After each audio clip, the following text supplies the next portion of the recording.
Welcome to the deep dive. Today, we're getting into ASML's latest Q1 2025 numbers and what they're seeing ahead. Right, we've got their earnings call, news reports, investor decks, plenty to work with. Exactly. We'll hit the financials, the AI angle, tech updates like high NA EUV, and the whole tariff issue. Let's jump in. Okay, so Q1 performance, it's always a good window into the wider semiconductor world, wouldn't you say? Let's start with the top line numbers. Sure. So total net sales landed at $7.7 billion, pretty much spot on their guidance. Yeah, no big surprises there. And the system sales breakdown. That was $5.7 billion total, and it splits $3.2 billion from EUV, their high-end stuff, and $2.5 billion from other systems. And the customer mix, Yeah. still logic heavy. Yep. Logic took 58%, memory got the other 42%. Plus, their installed base management, services and upgrades brought in another $2.0 billion. Okay, solid numbers. But the gross margin actually beat expectations, right? 54.0%. It did. They said it was down to customers hitting productivity milestones on EUV.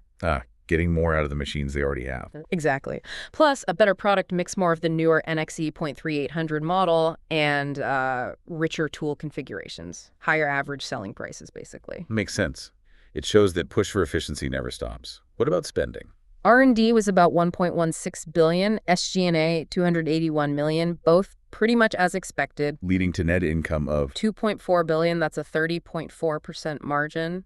Earnings per share came in at 6.0. And they're holding a decent amount of cash. Oh, yeah. $9.1 billion in cash equivalents and short-term investments. But the free cash flow was negative. That caught my eye. Minus $475 million. Right. They put that down to timing, mostly. Customer payments, down payments, plus their own big investments in expanding capacity. Yeah, you got to spend money to make money in this game, especially with the kind of scale-up needed. Definitely. Now, looking forward, net system bookings were $3.9 billion in Q1. Okay. How did that break down? $1.2 billion for EUV, the rest, about $2.8 billion, for non-EUV. Again, weighted towards logic at 60%. But that $3.9 billion total, wasn't that a bit below what analysts were hoping for? I thought I saw figures closer to $4.8 billion expected. It was, yeah, a bit of a miss compared to expectations. And we also saw fewer new systems, actually sold 73 in Q1 compared to 119 last quarter. So does that hint at maybe a little caution creeping in, despite all the AI buzz? Or just lumpiness in orders? Could be a bit of both, I suppose. It's hard to tell from one quarter. Like you said, the lead times are so long. True. Okay, what about shareholder returns? Dividends, buybacks? They paid out a 1.52 interim dividend for Q1. That's part of a total 6.41 proposed for the full year 2024. Right, with the final bit needing AGM approval. Exactly. And they bought back about $2.7 billion of their own shares, too. So definitely sending cash back to shareholders. Okay, so that covers the Q1 snapshot. Let's pivot to the bigger market picture, the drivers, the outlook. Right. And the big theme everywhere you look in their commentary is AI, artificial intelligence. No surprise there. It's the engine driving so much demand right now. Absolutely. ASML is basically saying strong AI demand could push them towards the high end of their full-year revenue guidance, that $30–35 billion range. But there's always a but, isn't there? Yeah, they're hedging a bit. They acknowledge some customers are facing uncertainties, which might mean they end up closer to the low end of that range. So balancing the AI hype against broader economic jitters, essentially.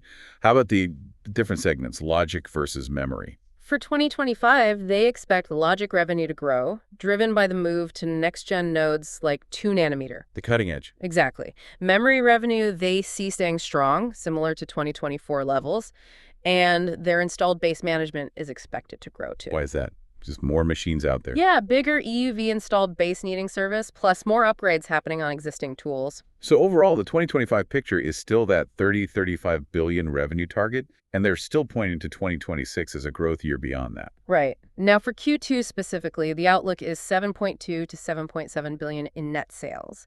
Installed base around $2.0 billion again. Okay, but the gross margin guidance for Q2 is wider, isn't it? 50% to 53%? It is. And that wider band directly reflects this new uncertainty around tariffs. It's harder to predict the immediate cost impact. And that margin pressure might continue into the second half. That's what they're signaling, yeah.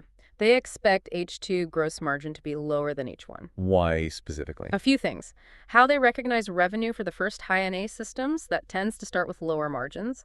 Also, potentially less upgrade revenue later in the year. And again, the tariff impact. Right, the tariffs keep popping up. So for the full year 2025, the gross margin target is now 51–53%. with a big asterisk next to it saying, subject to tariff uncertainty. Yeah, it really highlights how much those trade policies are creating headaches. But long term, they're still aiming high. Very high. Yeah. They reaffirmed the 2030 goal, 44 billion to 60 billion in revenue opportunity, with gross margins eventually hitting 56-60%. That's based on continued growth in advanced chips and more single-exposure EUV adoption. Okay. Before we move off the market dynamics, we should mention China. Sales there dropped quite a bit, didn't they? They did, down to 27% of sales in Q1 from a peak of 47% just back in Q3 2024. And they expect that trend to continue. Yeah, they're forecasting China will be around 20% for the full year. It's a direct consequence of those export restrictions on advanced tools. A significant geographical shift. Okay. Let's talk tech, the actual machines. Low NA and high NA EUV progress is key, right? Absolutely critical for customer roadmaps and, crucially, for managing manufacturing costs. So starting with low NA, the current workhorse, the NXE.3800E, what's new there? They're rolling out upgrades in the field now to get those machines up to 220 wafers per hour. The full spec. Yep, and all the new systems they're shipping now are already at that 220 WPH level. They're saying it's basically mature now for high-volume manufacturing. Which is good news for making current advanced chips faster and maybe cheaper. Right. And those productivity gains help customers reduce their cost per wafer, which makes it easier to adopt single-exposure EUV, especially in DRAM. One task instead of multiple complex steps. Big efficiency gain. Okay, now the really exciting stuff. High NA EUV. The next generation. What did we hear from SBI? Some impressive customer results. Intel apparently processed over 30,000 wafers using High NA in just one quarter. 30,000. Wow. And they talked about simplifying one specific layer from over 40 process steps down to less than 10. Huge cycle time improvement. That's massive. Fewer steps mean faster production, better yields. Exactly. And Samsung also reported a big cycle time win, something like 60% improvement in one use case. And the suggestion is that high NA is actually maturing faster than low NA did at the same point. That's what ASML is indicating, yeah. Which could mean, lower insertion risk for the chip makers adopting it. Less pain moving to the new tech. So where are they with shipping high NA? They shipped the fifth and final EXE.5000 system in Q1. Those are now at 3 different customer sites being worked on. And the next model, the 5200. Shipments start this quarter, Q2 2025. They see adoption in 3 phases. R&D now, then testing on a few layers in volume manufacturing around 2026-27. And then full deployment on critical layers after that? Right, it's a gradual ramp up. Okay, so the tech progress sounds really strong. But let's tackle that elephant in the room, the tariffs. It seems to be a major point of discussion. It really is. ASML's leadership flagged it specifically increased uncertainty due to these newly announced tariffs. The whole situation is, well, dynamic. Nobody knows the final outcome. And the potential impacts are quite broad, aren't they? Yeah, direct hits could come from tariffs on systems and upgrades sold to the U.S., tariffs on materials ASML imports for U.S. manufacturing, tariffs on parts they need for service teams in the U.S. Right, their field operations. And potentially even tariffs from other countries on parts coming out of the U.S. It's a complicated supply chain. A real tangle. Are they trying to mitigate this? They say they're working with customers and suppliers to limit the direct impact. But the indirect effect on overall demand, that's much harder to gauge. You mean if tariffs slow down the global economy? Exactly. If GDP takes a hit, demand for electronics and therefore chips could soften. That's the big unknown. And we already saw the tangible effect in their Q2 gross margin guidance, that wider 15-53% range. Yep, directly attributed to tariff uncertainty and figuring out who absorbs those extra costs. And it's hanging over the full year outlook, too. What percentage of their sales actually goes to the U.S.? In 2024, it was around 16%, so not insignificant. 16%. Yeah, that's definitely enough to feel the impact. I know there was talk of some temporary tariff relief for electronics, but... But the risk of sector-specific tariffs is still very much there. It's a key variable right now. It just adds another layer of complexity to planning in an already complex industry. For sure. Okay, so let's try and wrap this up. Summing up ASML's Q1 and outlook. Well, financially, Q1 was solid, meeting guidance, even beating on gross margin. Demand, especially from AI, looks strong. Right. And the tech roadmap, both low NA improvements and high NA progress, seems firmly on track.